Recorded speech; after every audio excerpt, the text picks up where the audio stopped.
Les spéciales de l'info. Les spéciales de l'info sur Sensation, nous sommes au Salon de l'Agriculture et je suis avec Marie-Jo Nousty, présidente des Gîtes de France 64. Nous allons parler de la transhumance sur les Champs-Élysées des Folies Bernaises ce dimanche. Bonjour Marie-Jo. Bonjour. Alors dans un premier temps, expliquez-nous un petit peu qu'est-ce que ces Folies Bernaises, cette transhumance qui aura lieu donc ce dimanche sur les Champs-Élysées. Je crois qu'il y aura pas mal de moutons, de chevaux, etc. Expliquez-nous un petit peu. Alors il y aura 2022 brebis, il y aura des chevaux, il y aura des vaches et il y aura 350 artistes qui viendront distraire les Parisiens et les habitants d'alentour, voilà, pour mettre en lumière et un accent sur justement la transhumance de nos troupeaux qui vivent dans la vallée en hiver et qui remontent vers la montagne tout l'été. Voilà. Le but de cette action, c'est aussi de sensibiliser, de pouvoir montrer aux gens l'importance du métier de berger, justement, qui a tendance peut-être à parfois se faire oublier par les Français en général. Alors, je ne sais pas si les Français oublient le métier de berger, mais moi je peux vous affirmer qu'il y a pas mal d'installations de jeunes agriculteurs dans le métier de berger, du pastoralisme.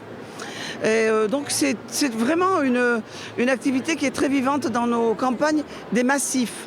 Voilà, on a 5 massifs en France et le pastoralisme a lieu dans ces 5 massifs qui vont des Vosges, du Jura, passant par le Massif central, les Alpes et les Pyrénées. Et c'est une pratique très maintenue, on va dire. Voilà. Alors, vous avez évoqué le pastoralisme. Quelle serait la différence ou le lien d'ailleurs entre transhumance et pastoralisme justement ? Il n'y a pas de différence. Quel est le lien alors ? Alors le lien, c'est que en fait, les bergers et leurs troupeaux vivent dans la plaine pendant l'hiver. Et ils ont un peu de pâturage, ça se comprend. Seulement si les troupeaux restent toute l'année sur les pâturages, on ne pourra pas faire de fourrage pour l'hiver. Donc pour ça, ils montent à la montagne. Ils montent à la montagne, c'est bien.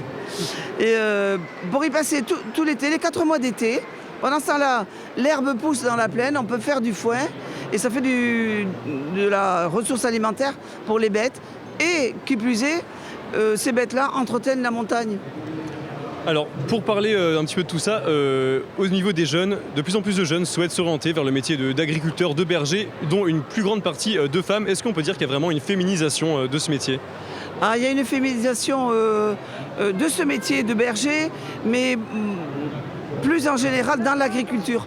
Beaucoup de jeunes femmes maintenant sont chefs d'exploitation agricole, quelle que soit la production sur le terrain.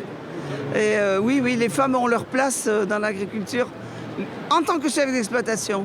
Eh bien Marie-Jo, merci beaucoup d'avoir été avec nous. Donc les transhumances ce dimanche sur les Champs-Élysées, vous pourrez voir 2022 moutons, des brebis, des chevaux, des ânes, etc. Voilà.